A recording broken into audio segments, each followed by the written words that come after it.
Is this the famous Sarah Bradford? Yeah, this is her agent, and she wants to know why you're not affected. Well, I was thinking that we could do the interview, pass this information along, on top of the Camelback Mountain. Would she be open for that?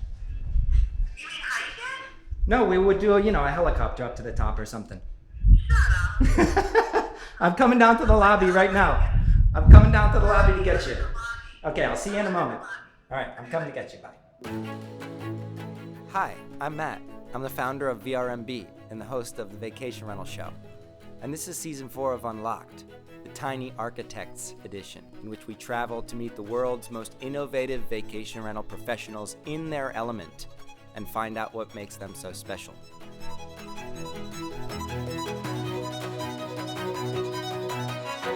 This is Unlocked. Isn't it strange how we form these kind of friendships with people, whether it's virtual or merely listening to them on podcasts, and you get this idea of what they're like? And yeah. Usually in person. Thank God you've listened to me, or it'd be like, I know you, but you don't know me. That would be like uneven. movie star stuff. That would be very It's like uneven. movie star meeting movie star. I did technically on the lobby offer you a drink. Should we have a drink? I mean, like a little, yeah. Why not? Don't you think? Yeah. What do you want? We have beer. Oh, don't even go for that. That is the most rip-off. That's the big rip-off. Let's have water, and then we'll finish up so we can go for a drink. Okay, fine. Yeah. I took it out of there, and then I took a little bottle of wine, like a tiny thing, and then I looked at that thing, and it was like $45. I'm like, okay, that's just not right. Yeah.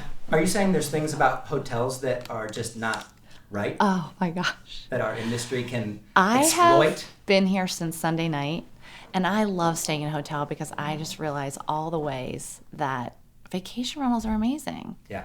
You know what? One big thing I thought of is that there are so many ways they can screw it up because you have to keep seeing their employees.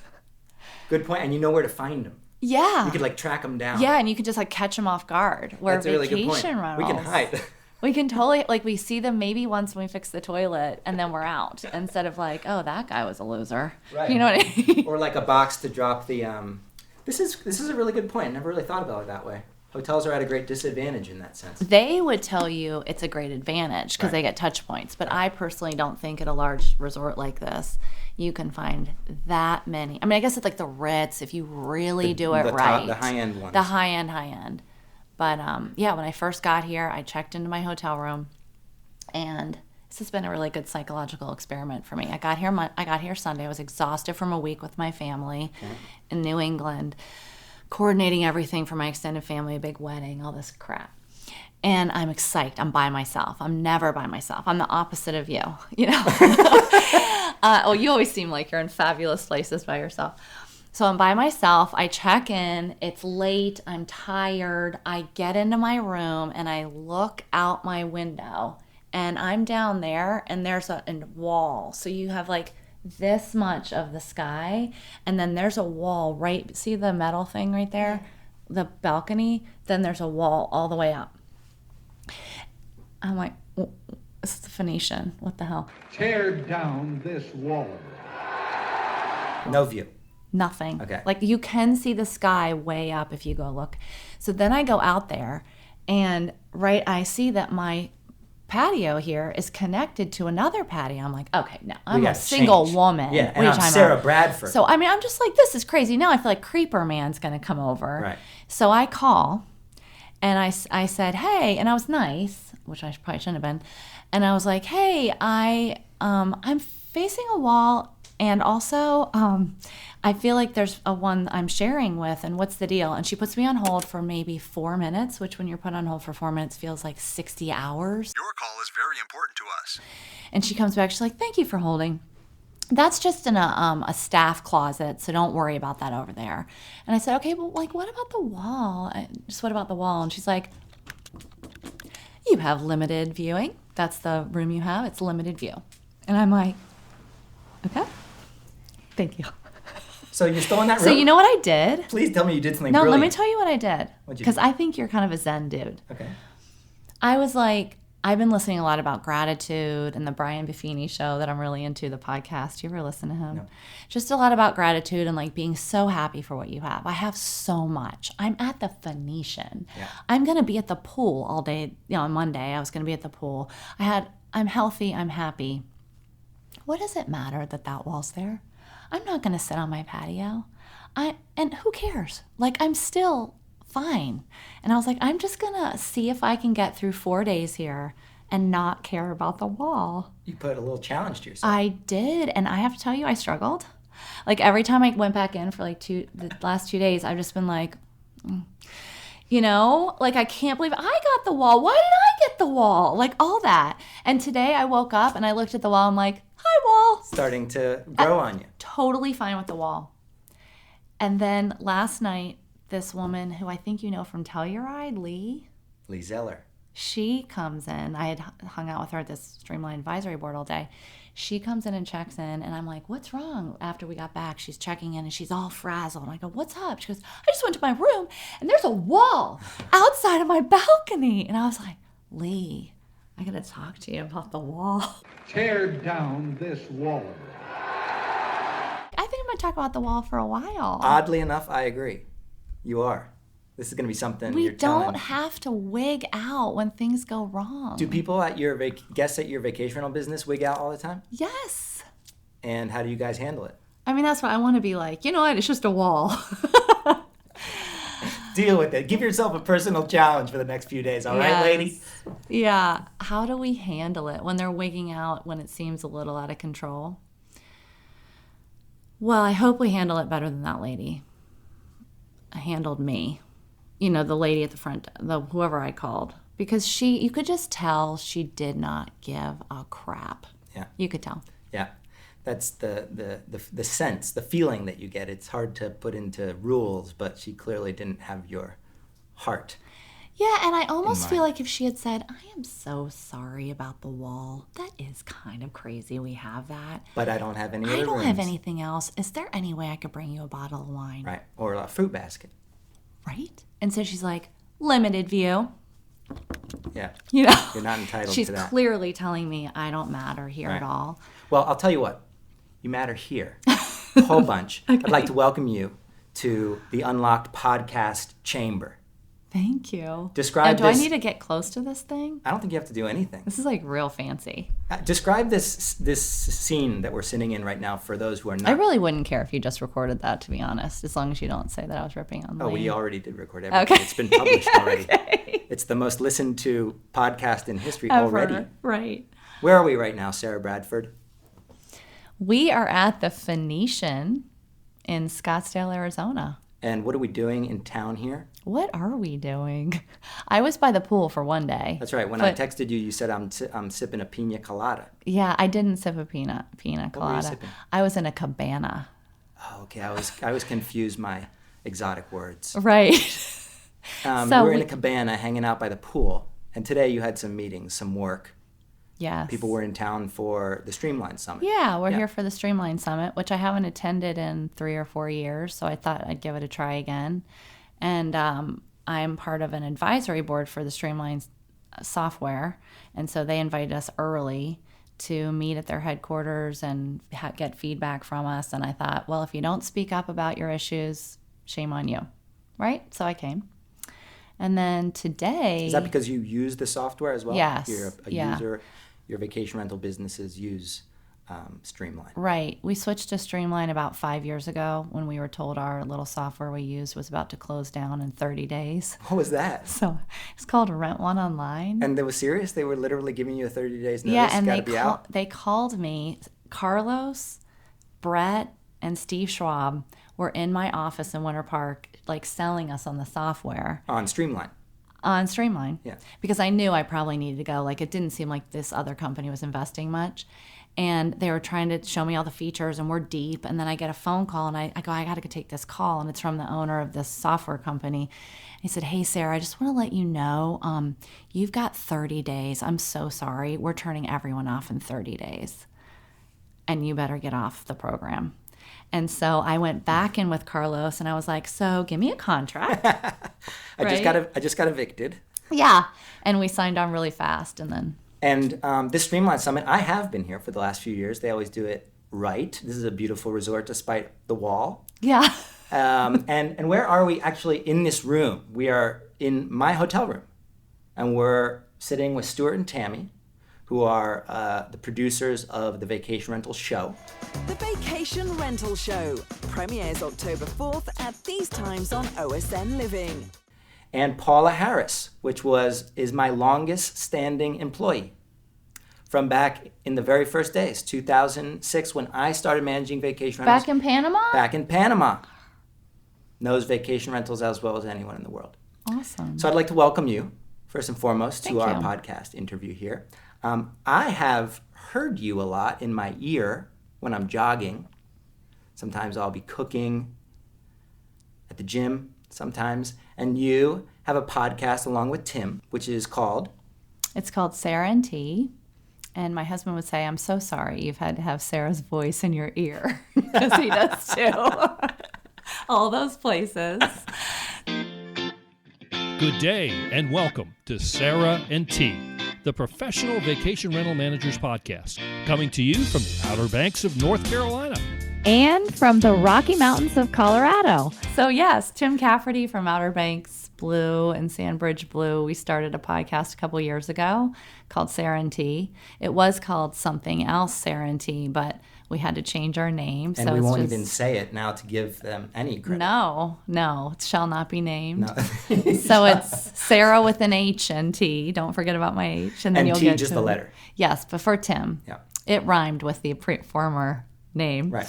Yeah, and we just got together and said, I just said, I'm loving listening to podcasts. I really do love listening to podcasts. And he said, we should do one.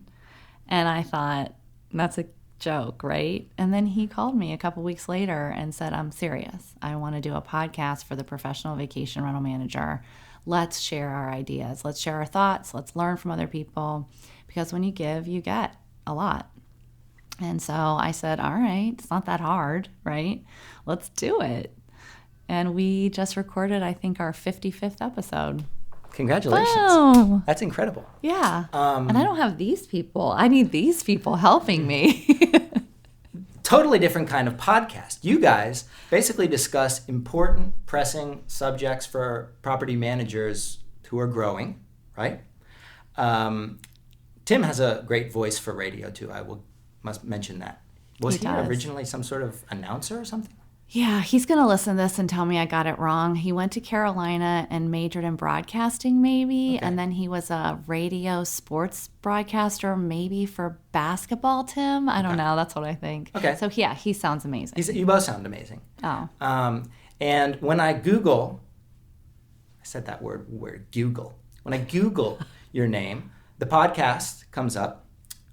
Your vacation rental businesses come up, or is it one business with two divisions? My business? Yes. It's two companies, same, just me and my husband. And briefly, the names of those? Our Winter Park Lodging Company and Steamboat Lodging Company. Both in Colorado. Both, yeah. Hour Okay. and a half from each other. Excellent. And I want to dive into that because I think you're very sort of trailblazing in that department. But the third thing I saw was in a search result, it was talking about getting higgy. Oh, that's funny. I just talked about it today. What is getting higgy with it? That is so funny. Well, higgy is pronounced huga.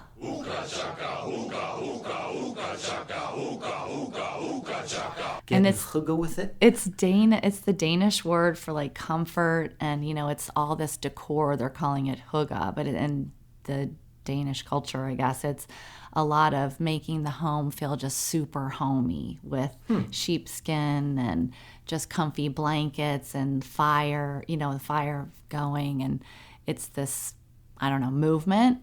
So we named even one of the homes the Hygge house. Nice. And then we were joking, we call it like Higgy as a joke. Right. So we said, get Higgy with it, like decorate your place up, people, and stop making these places look boring and yucky and not inviting.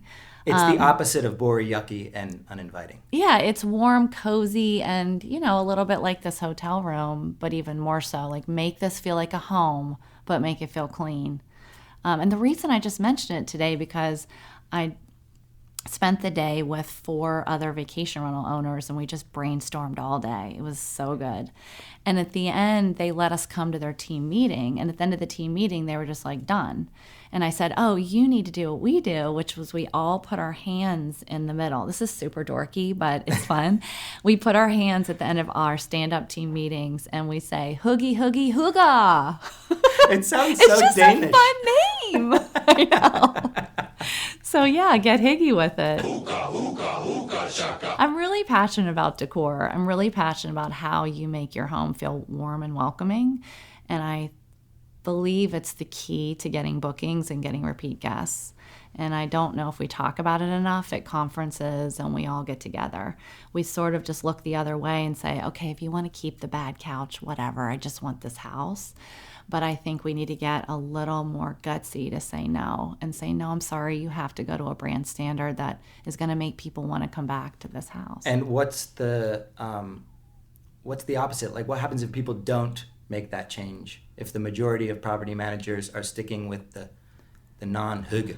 Yeah, so if a lot of property managers are offering homes that are subpar, whether that's the couch is 10 years old or the bed's uncomfortable or old bedding, I mean, just all of that where it just feels ill, they're going to come back to the hotel.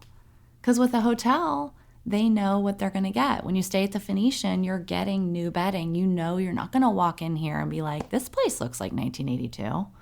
Right? Because they're not going to get bookings. And so Hilton, Marriott, they're all updating their homes. I mean, their hotel rooms. And so does that mean that if travelers' first experience with vacation rentals is subpar, it's ew, which I'm now officially calling the opposite of Hygge. Oh, yeah. Okay? If it's ew, they basically choose not to stay in a vacation rental again, almost, and we've somehow lost out on a gigantic opportunity. I mean, that's the whole point of our podcast, to be honest, is talking about those issues where let's make sure if they stay at a vacation rental anywhere, they're going to want to do it again. So I think there's that. But I also think there's a sea of vacation rentals available out there. There's not always the demand for the supply. And so I truly believe photography is the number one thing. I'm sure you probably agree with that. Yeah. And if you're trying to stand out, for instance, in Steamboat, there's over 2,000 properties just on Vrbo. And there's not always 2,000 families booking all year long of those, And so if you're going to get the booking, you better make your place look inviting and exciting and warm. And is that just a tough thing for a lot of people to swallow? In fact, I'm going to have to make a whole bunch of upgrades and convince a whole bunch of owners that this property that we've been renting out as such for so many years is not going to cut it in the future? Yeah, you mean is it scary for the vacation rental manager company, and owner, the manager talk about? Yeah, I notice everyone runs from it. Even Tim will joke that he runs from the topic. And I think it comes from a place of fear, honestly, a fear of offending them, a fear of losing them, and a fear of them saying, I'm not going to do that, so I'm going to leave you and go with someone else. Right. And also, a lot of managers are not ready to walk away. But once you are ready to walk away and you do say, I want you to do this. Walk away from the owner who's... Yeah, just say, I'm sorry, I can't manage your property. I think that's when the owner says, oh, wait, Right. I want to be with her. Right. And she's not desperate for me.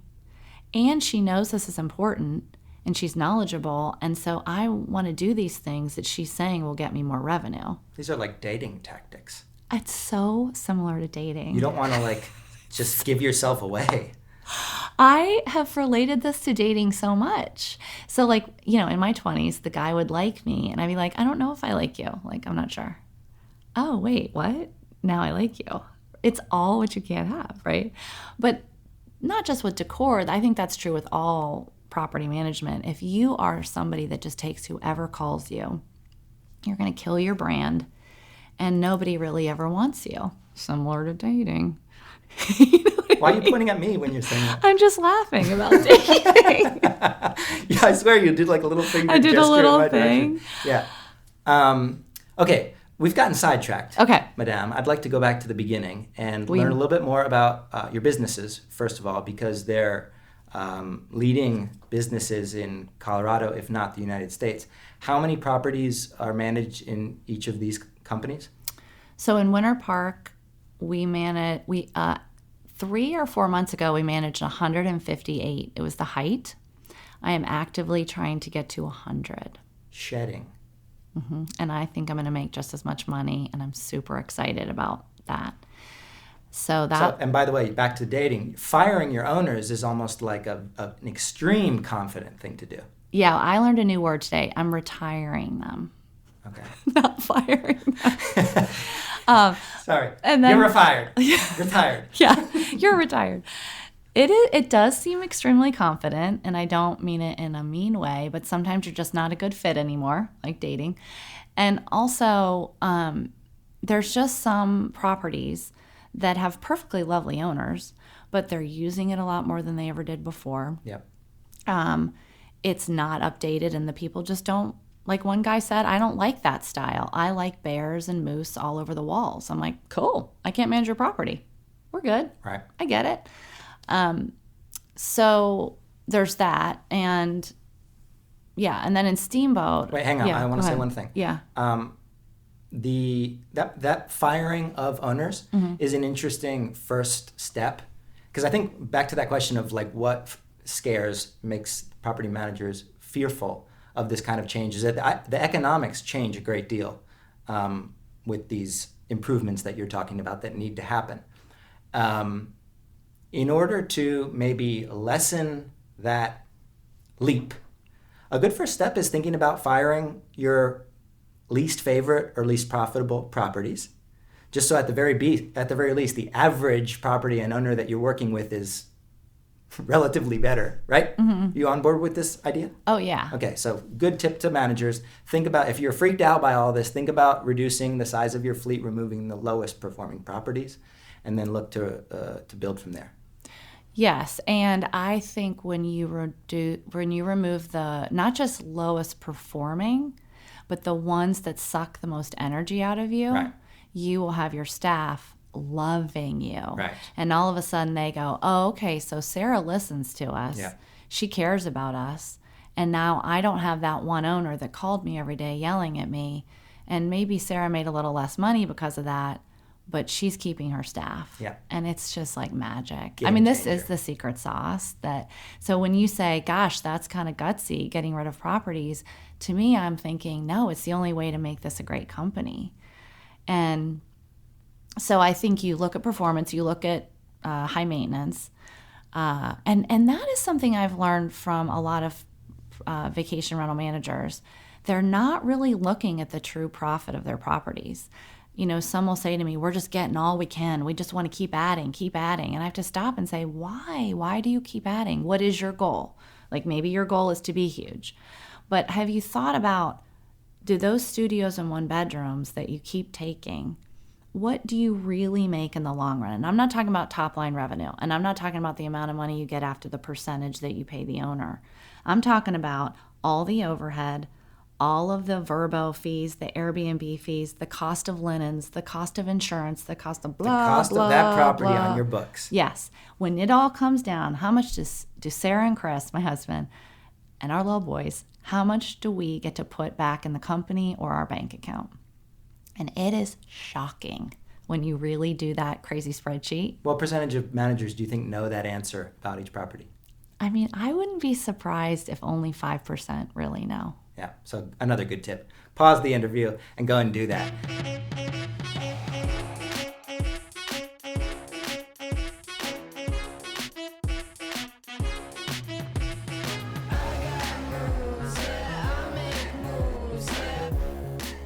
This is Sean Miller, the president of Point Central.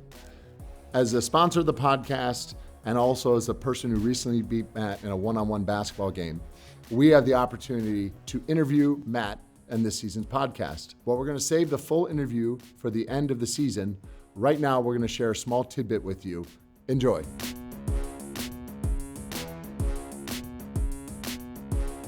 What are some of the other cliches you feel are circulating out there now that are, again, maybe causing first-time property managers or maybe vacation rental managers who are looking to take the next step in their business that are causing confusion or making them go down paths that you don't think are necessarily true to who they are?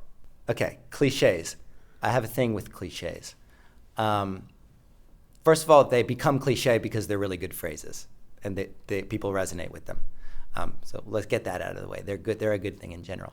But there are indeed some cliches that really bother me, and I try to avoid as much as humanly possible. One genre of the cliches is the traditional business talk that people use. So whenever I hear any of the following phrases, my brain turns off and I tune out. Value proposition, funnel, like moving people through the funnel. Even things like customer service. I've heard so much, and they're so cliche in the business world because they're true, but I don't like them for our industry because they're not really as accurate as they could be. That's one bucket. Another bucket are the specific names, such as Airbnb, has become cliche. It represents something that is more than specifically Airbnb. And I think that's dangerous. I think vacation rental professionals who operate truly independent vacation rental businesses, who very well may use Airbnb in generating bookings, need to begin describing their businesses as professional vacation rental businesses and not Airbnbs. You could argue that that's a nice way of explaining what it is to people, and I'm all for that, but we cannot make synonymous Airbnb with the broader vacation rental industry. Not okay. Third and final bucket of cliches are the business case studies that people try to compare us to. When I see people get up on stage and give examples of how Walmart grew their business, and this is how you should build your property management business, I just think that's a cliche. It's an easy way of trying to explain something, but it's a disservice because it's not relevant enough to us. It's not close enough. When I look at the comparisons of small businesses that have built up, we must look closer towards hotels, for instance. Don't just reach for the easy Amazon example. Look at something a little bit closer to the industry when we're giving examples to avoid that esoteric, like, okay, here goes the canned message again, and to actually keep people engaged when you're explaining what you do. 3 categories of cliches that I think do our industry a disservice. All right, enough interviewing me. If you want to learn more about Point Central, head over to pointcentral.com/VRMB. You can sign up for a free demo, you get free HVAC analytics, and Sean's team takes incredibly good care of people. Now let's get back to the show.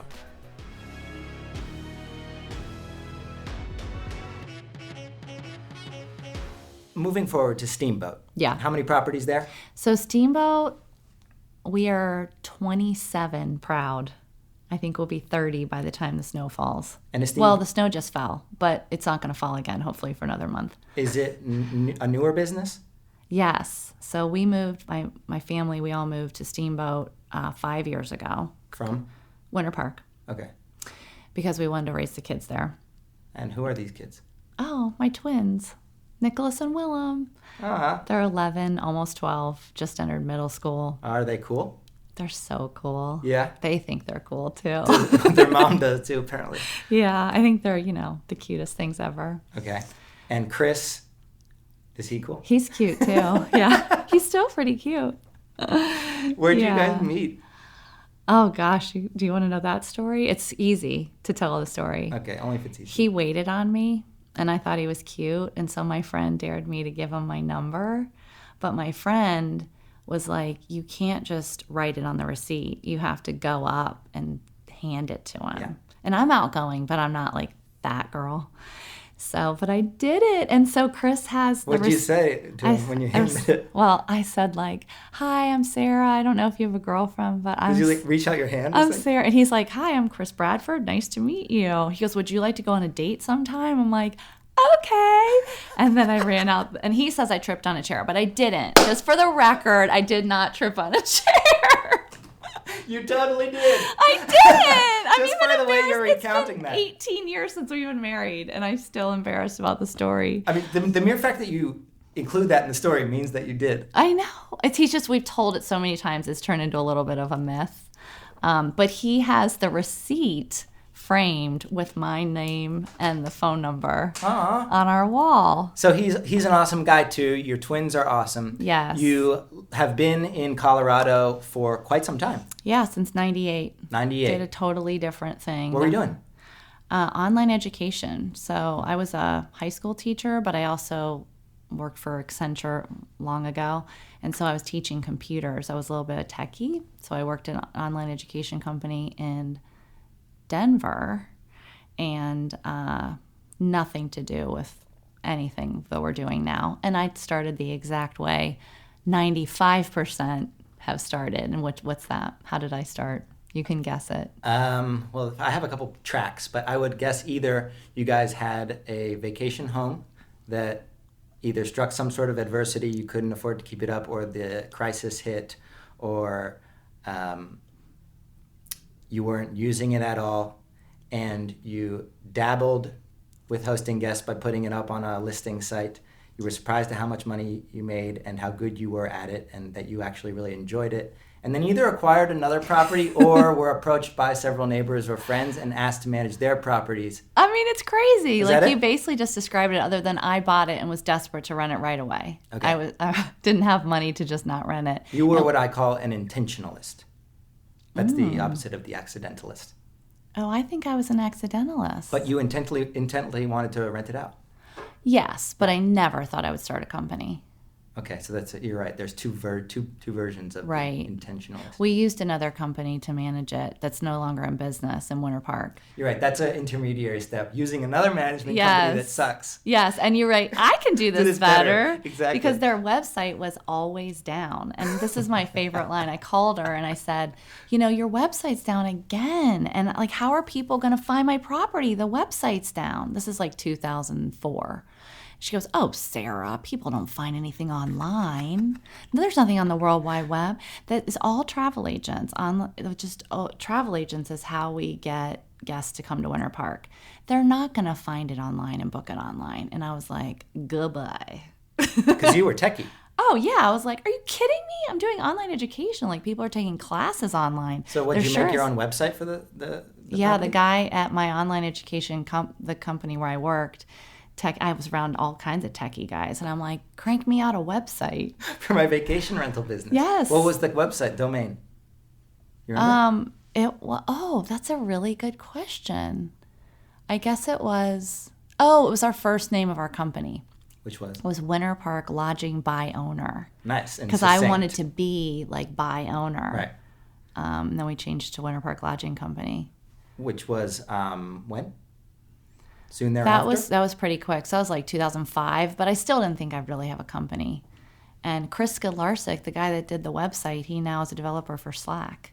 So I had like the peeps You did. helping me out. You did. And then I listed on Vrbo. There was no Airbnb. And I just I had a big time job. Like, I was traveling and presenting and doing all the stuff for the online education company. And I didn't have kids yet. Okay. And so my husband was in the restaurant business. Oh. So he would take all these calls and messages all day, because that's how you booked people back then. People? Like, the way you book guests back then is people would find you online, but there wasn't a ton of online bookings. There was a lot of phone calls. Oh, So accepting reservations. Yes, Got it. he wouldn't really accept reservations. He'd just write all these voicemails down for me. And this was like 2000. It's do you hard mean for you write? to even go back. Were you in high school? Yeah, But like, I don't think I was born at that point. What do you mean write down voice like, he would give me notes like this. He would see all the voicemails when he'd come back during the day. He would come back and there was like 4 people had left a voicemail. I want to book that place. That place meaning? Like our condo. Wait, so I understood that he was actually running a restaurant. Yeah. And when you say taking calls all day, it was for the vacation rental. Sorry. On Let the me side. resay that. I'm envisioning him sitting in this kind of classic little restaurant, only taking his reservations over the telephone. No. Okay. No. So he worked a lot at night. I worked during the day. During the day, people would call during the day inquiring about properties. He would either take the calls or he'd write down the messages for me. Got it. Then I would come home at like 6:30 or 7 at night, and I would just sit at the dining room table and call all those people back as fast as I could, email them all back, try to book them. And that's how we did it. And then all of a sudden we were like, we have a business. At what point? At what point do we say we got to get moving or stop doing this? What was the epiphany? Like, what was it? When was it? We have a business and not we have a side thing. It was when I realized that you couldn't do it all in Excel anymore. I mean, we were putting reservations. Again, this is 2005, 6. And we were putting reservations in line by line. I thought, my goodness, what if I deleted 10 rows? I don't even know. There was no backup or anything. And I think it's when I just started realizing I'm stressed out. I can't get the work done at night. I have to quit my day job.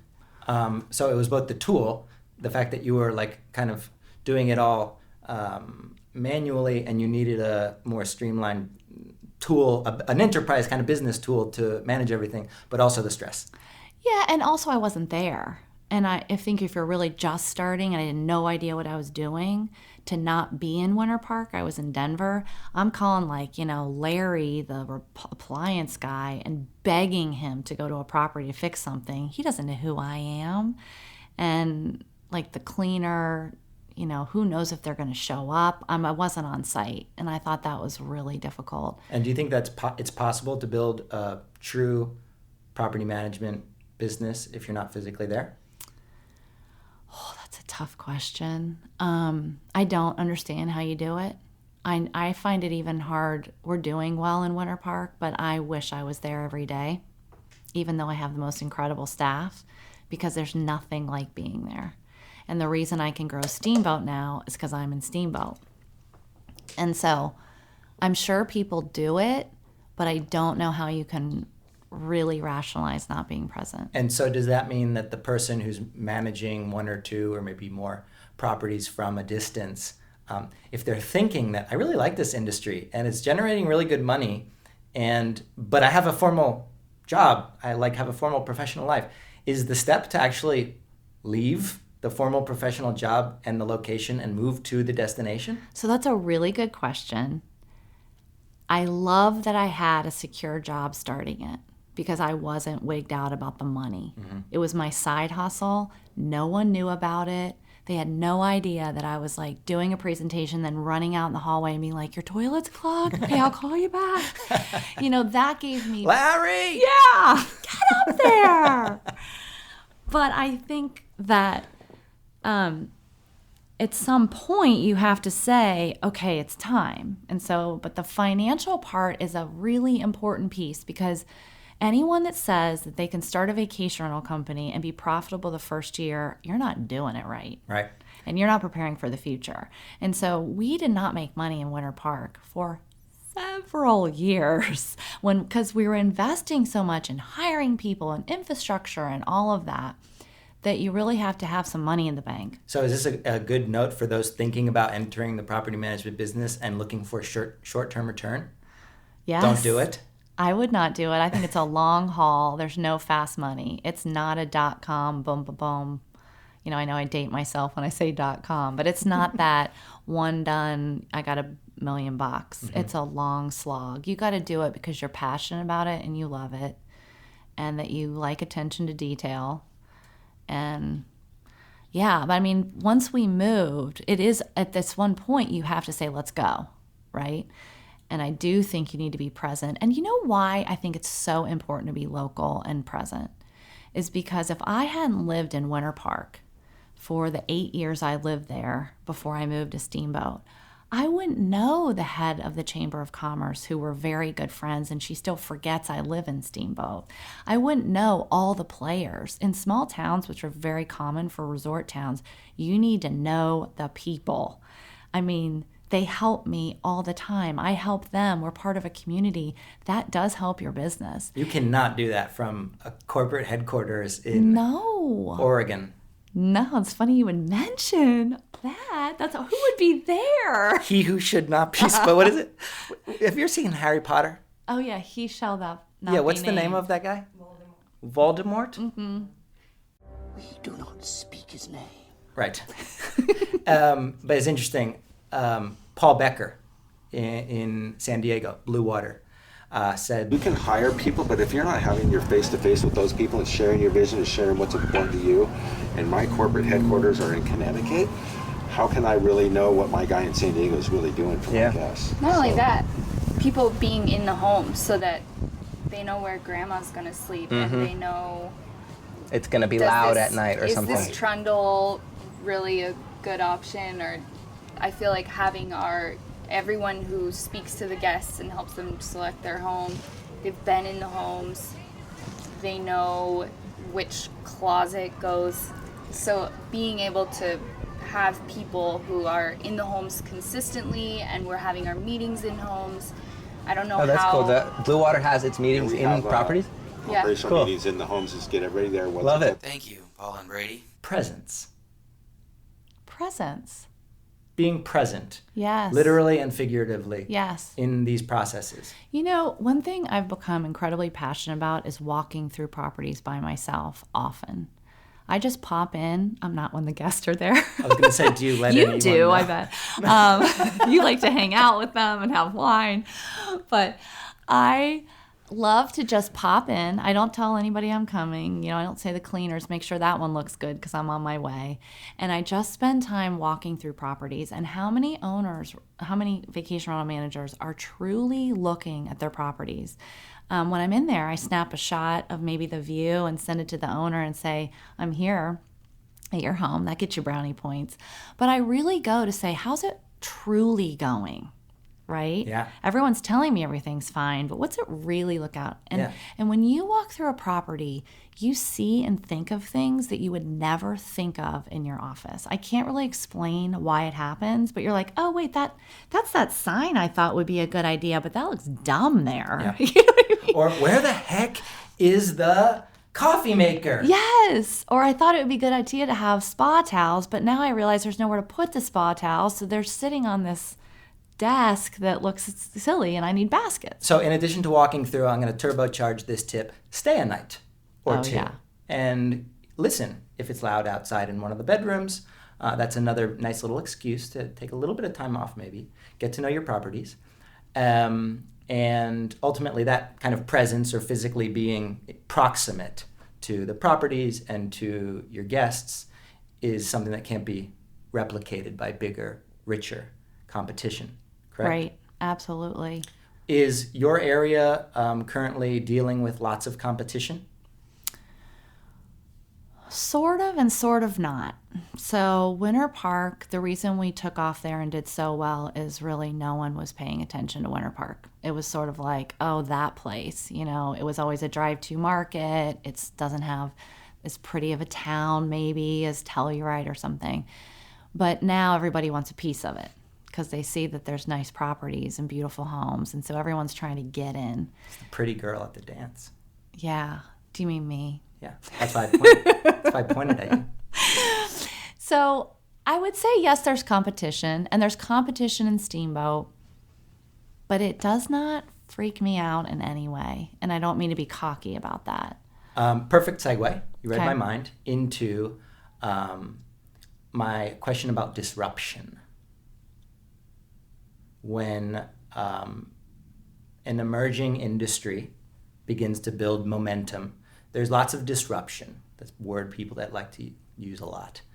And people, as the stakeholders, either get disrupted big time, or they kind of benefit from it. I call them the disruptors. Not to say that you can't be a little bit of both, but there are managers today that are suffering, and there are other managers today that are excelling. at least that I have come across. Do you agree? Absolutely, yeah. What is it that's characteristic of the ones that are excelling, first of all? The characteristic, okay, hold on. And my next question is going to be, what is characteristic of the ones that are not excelling? Is it a mindset? I got it, yeah, that's what I was saying. Is it a location? Is it a... Got it. The characteristics of someone who's excelling is a company who knows who they are. I think the companies that have not figured out what is your niche. Do you have a solid brand? Do your owners love you? Do you know what your mission is? Those ones that have not figured that out, I mean, they're just a dime a dozen. But if you know who you are... Meh. Ew. Ew. We're building a whole vocabulary. Yeah, but the hooga ones, the hoogie ones, the hoogies, who have a great culture, are locally based, that the locals believe in that company, that they know they're part of the community, they're going to recommend them. They're not going to just let in any Tom, Dick, or Harry to run another vacation rental company. The ones that come in that are run from somewhere else are not welcomed in a small town. I mean, and I don't mean to be, they're not trying to be rude, they just don't know them. It's not a fit. And it's not a fit. And so I think the character, I also think, and because on Amy High Notes, one of her recent magazines, it says, don't give up, just such a desperate comment. And I get why she did it. And I would say don't give up too, because there is so much interest in vacation rentals. And if you know what you're doing and you do it well, and you focus and put your head down and focus on what you do well, you will be fine. I really believe that. We are doing better than we've ever done, and there are definitely more competitors in Winter Park than ever. In Steamboat, we took off way faster than I thought, because we're saying the truth about what we do, what we offer. We're targeting the properties we want, and we have a good reputation. And that's what people want. Somebody said to me today, competition is a good thing. You want people around you that maybe don't do it as well as you do to show how well you do it. Mm-hmm. If you're the only game in town, you're like Walmart, or you're like, you're sort of a monopoly where they just hate you because you're big. You know what I'm saying? Yep. And so in Steamboat, for example, I didn't find any animosity because I became a local. I knew the people, and I went and talked to the locals about why we were starting a company, and they were very receptive to me. What I like most about that advice is that it doesn't require a gigantic checkbook or any extraordinary skills. Mm-hmm. It's basically you possess all of these things that are needed. Like my yoga, every now and then I'll go to yoga. I could see that. Yeah, every now and then, once a year approximately. And my yoga instructor guy, he's always there, and at the end he says, you have everything you need inside of you to change.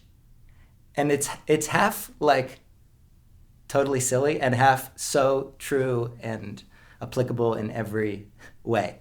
What you just described about managers kind of rejecting what they've been told they're supposed to do or wherever they've gotten drawn out to, going back to center, hitting the reset button a little bit, maybe trimming their property count, maybe take, I like the phrase creative destruction, breaking everything apart, and then piecing back together the way that it should look now, which is probably very different than the way that you first started. Because I think that's another part. A lot of people get started and build some sense of complacency or just a kind of normal.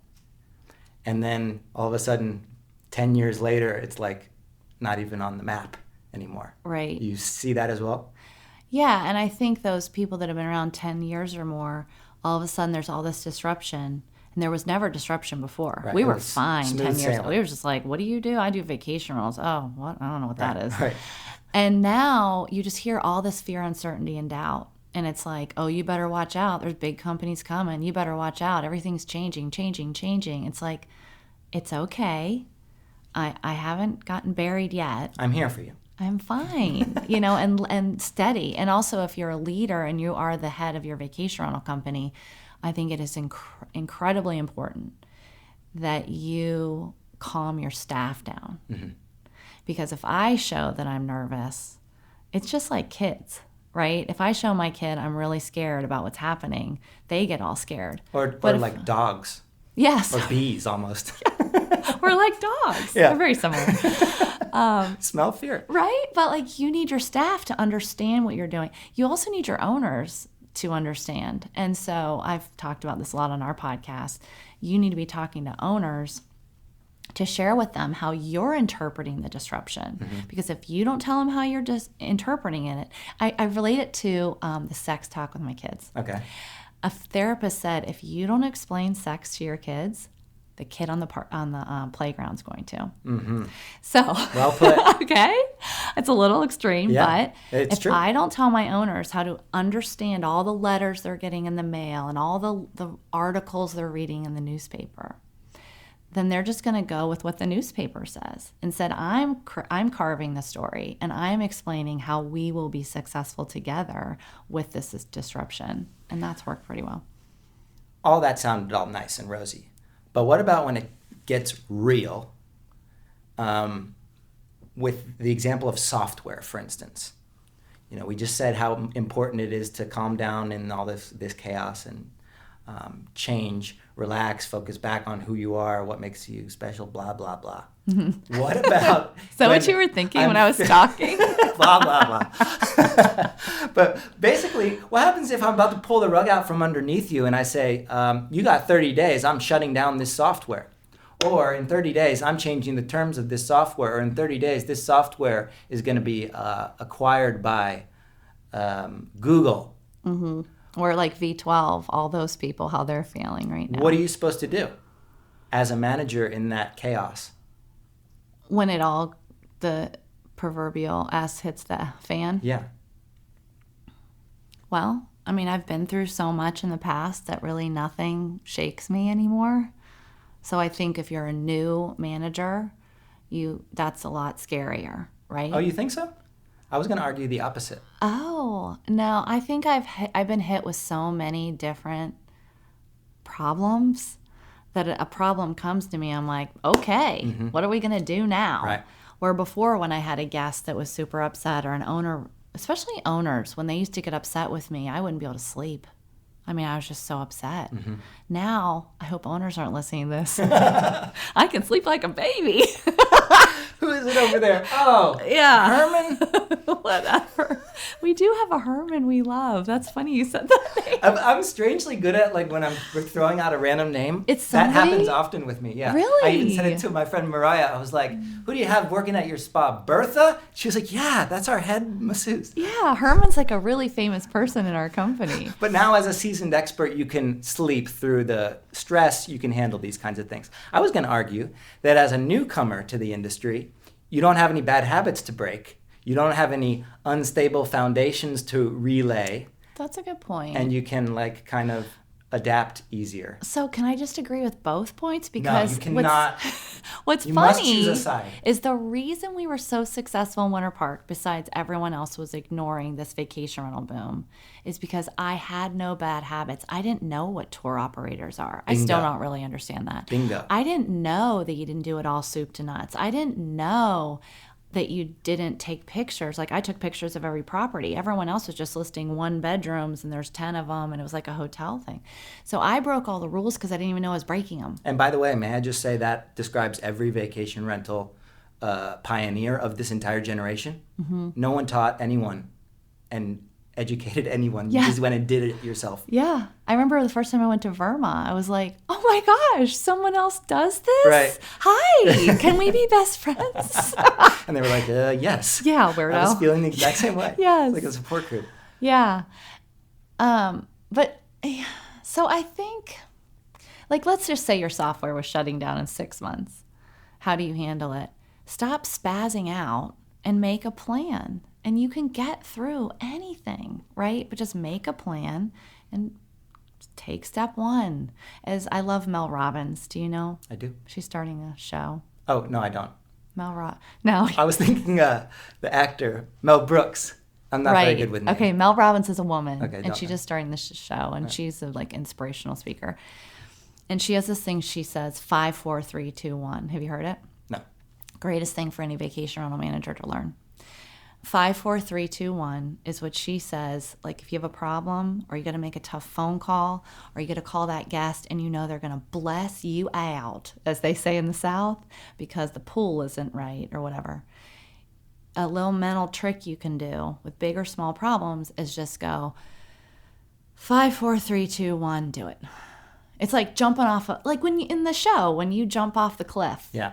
Sometimes you have to just be like 5, 4, 3, 2, 1. And I do it a lot when I have to make the phone calls. I go 5, 4, 3, 2, 1, dial the number, do it. Oh, it's like, yeah, it's a little trick. You kind of corner yourself into no way out. Try it. Okay. It really works. Listen to how Mel Robbins explains it because it's a lot better than I'm probably doing. Okay. It's kind of a little parceled version of just take a deep breath. Yes. And it's just something you can say to yourself all day long. Like when that person just annoys you, 5, 4, 3, 2, 1. Right. If you hear us mumbling this to ourselves, it's a good clue that we need to leave. Right? Yeah.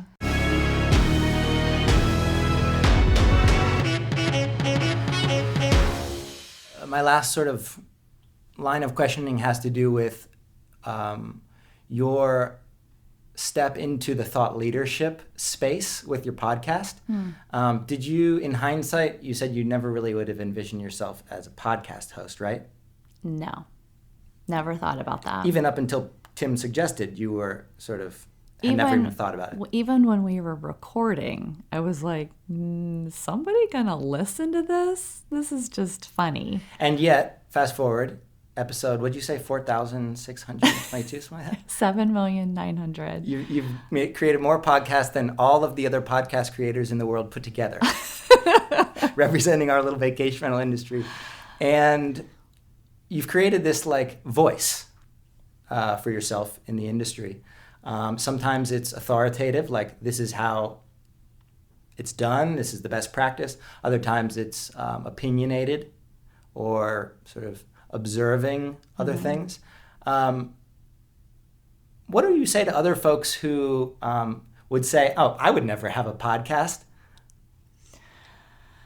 I would say, well, if that doesn't strike your fancy, then you probably never will. Did it strike your fancy? Yes. Oh, it did. You just said that to be kind of... No, it struck my fancy. Like I didn't know. I didn't wake up one morning and say I'm going to do a podcast. I was kidding. But when it all started to happen, I realized it was filling something that I wanted to do. So as you grow your business and it's going on for years and years, you have to keep doing things that make it exciting, right? Great point. And so this podcast has been a way to reinvigorate me. I mean, it's amazing. And Tim says the same thing. And who knew? But it's like a new skill. It's a new interest. A new challenge. But I'm also learning, and I'm just by talking, you have to think, why do I believe something? So you're just putting that deeper into your brain. Yeah, the internalizing of the information is a whole new level, right? Oh, yeah. Yeah. Obviously, I like to talk. Right. I like to entertain. I was a teacher. I was a high school teacher. I love to teach. And so it's a way to teach, but also to be in my industry. And it is unreal how many people have reached out to us and what I have gained that I never thought I would. Your fan group is outside. I know. They're all here. They're banging down the doors. We told them to keep them on the ground Can you floor. get my agent to put them? Where is my agent? Where'd they all go? No, I think I would say to someone who truly wants to do a podcast specifically. Not specific podcasts. I was more curious about general thought leadership. Like, I kind of have a feeling like I would like to teach this or express my opinions. That's one of the biggest reasons Tim and I did the podcast is that we go to Verma every year and we're saying to all these vacation rental managers who every single one of them, I don't care if they manage 2 properties or 2,000, they have something to share.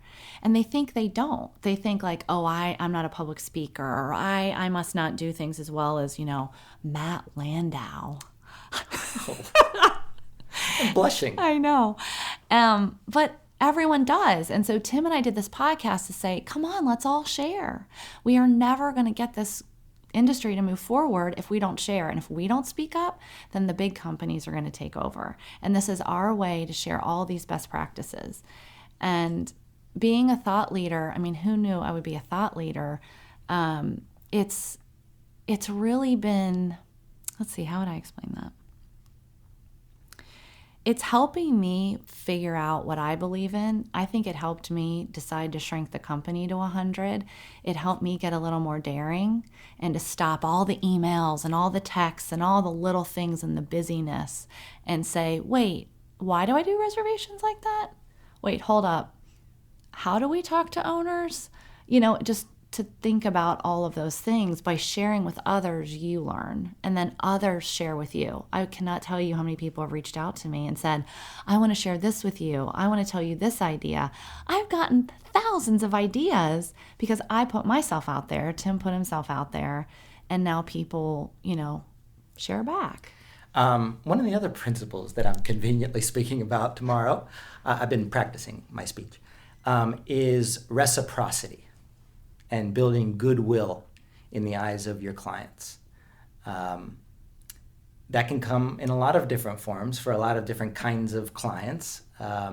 Amy and Linda with Great Vacation Retreats in Kauai, they put together our secret sauce, how to manage your property in Kauai on your own PDF document. Really? And they share it freely with whoever would like the insight. And they find that the majority of people who receive the PDF read it and go off on their own with the information and attempt to do it themselves, which they're okay with because they didn't want those clients anyway. And a small percentage of the folks who read it raise their hand and say, gee, this sounds really complicated. You sound like you know what you're talking about. Here's my property. That kind of marketing strategy, for lack of a better phrase, of building up trust and respect and getting people to appreciate you for more than just the transaction seems to work in a lot of different ways. And I feel the same way that you do about the thought leadership thing, about sharing what you know, perhaps connecting other people who can share what they know. Perfect example with your podcast, like this as well. That doesn't also take extraordinary skills.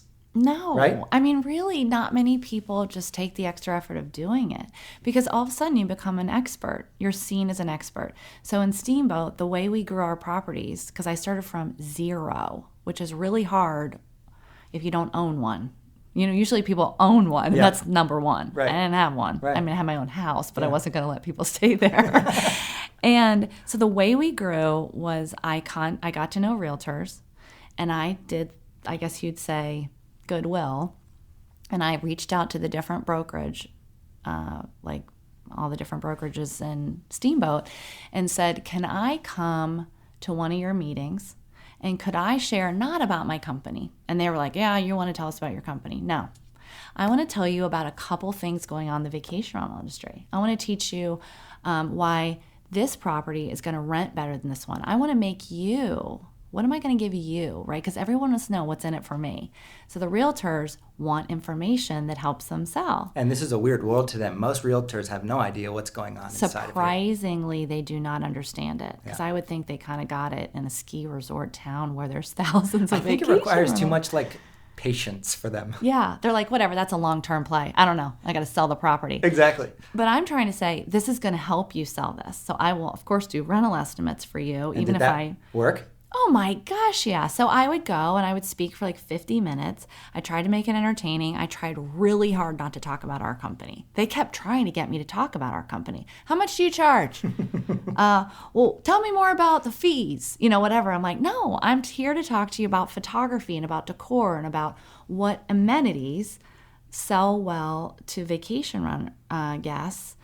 And I never had to give them any sales spiel, right? Because they were like, I think I like her, and I think she knows her stuff. I think I'm going to trust my client with her. And then, boom, it just started happening. And I would argue that doing that now, in one of the most formative moments of this industry's life, is the most precious kind of relationship you can build with the best people. Because it's very easy to come in and just do a hack job quickly, right? Yeah, absolutely. There's mom and pops. I don't want to call them mom and pops because I like the mom and pops. There's fly-by-nighters coming up all the time, right? They're not investing in the community. They're not getting to know the realtors or anything like that. And what was I going to say about that? I just had a thought. Because I know you can edit this, so it's so fun. Oh, we don't edit. We don't. What was I going to say about that? Oh, shit. I don't know. That's okay. I would say we answered like 99 Oh, of I know. my I want questions. to. Can I say that? Yeah. Okay. The other thing about speaking to the realtors, it has helped me shape the story of what's going on with disruption with them. So they had completely the wrong notion about even what Vrbo and Airbnb are. So I could say, okay, let me explain listing sites. Let me explain what the mega managers are. Let me explain how I'm seeing the industry right now and what's happening. I try to not do it with a slant, like I try to not rip all over certain things, but I tried to explain the industry because the buyers, the people coming to buy properties, the only person they're talking to is the realtor. And if the realtor can't explain the industry and they just say Accurately. all their misinformation, I'm stuck with a really complicated situation when I finally get to that owner. And the owner's stuck with a complicated situation. They thought they were Right. signing up for one thing, and what the hell is this? Yeah, and they just spent $1 million Yeah. and it's not what they thought it would be. Yeah. So We answered all of my questions. every question you've ever had about anything? Yeah. Wow. As it relates to you. So we're just done forever. Yeah. Thank you. Don't I get to ask you a bunch of questions? No, this is not your podcast. This is not your podcast. Thank you not only for the little conversation, but also for your work in the industry. It's important because the industry needs lots of people to step up. We all need to sing our songs. Do we not? Yes. It's okay to say what you think. Be And opinionated. It's okay to be opinionated as long as you're nice about it. And I think it's okay to challenge some ideas, to get your thoughts out there, to ask the right questions. And yeah, I'm just so thankful that Tim Cafferty called me and said, no, I wasn't kidding. Let's do a podcast. Aw, I think that's a lovely way to end this. Yeah, Tim is wonderful. he is. And I'm going to make sure that we can get an interview with him too. I'm sure he'll say the Oh, same no, about no, you. no. Not worth it? No, I mean, Tim is probably just dying that I'm on the podcast and he's not on here. Well, he's got his plenty of fame, you know. Yeah, Tim, try to make the podcast as good as this one. Yeah, try to teach me a tip like 5, 4, 4, 3, 2, 1. 1. Let's go have a drink. Let's go. Hey folks, thanks for listening. I just wanted to remind everyone that this episode was brought to you by Point Central, the home automation experts of our industry. You can head over to pointcentral.com/VRMB, fill out the form, and take a free demo. You'll also get free HVAC analytics, and I can promise you that Sean's team will take great care.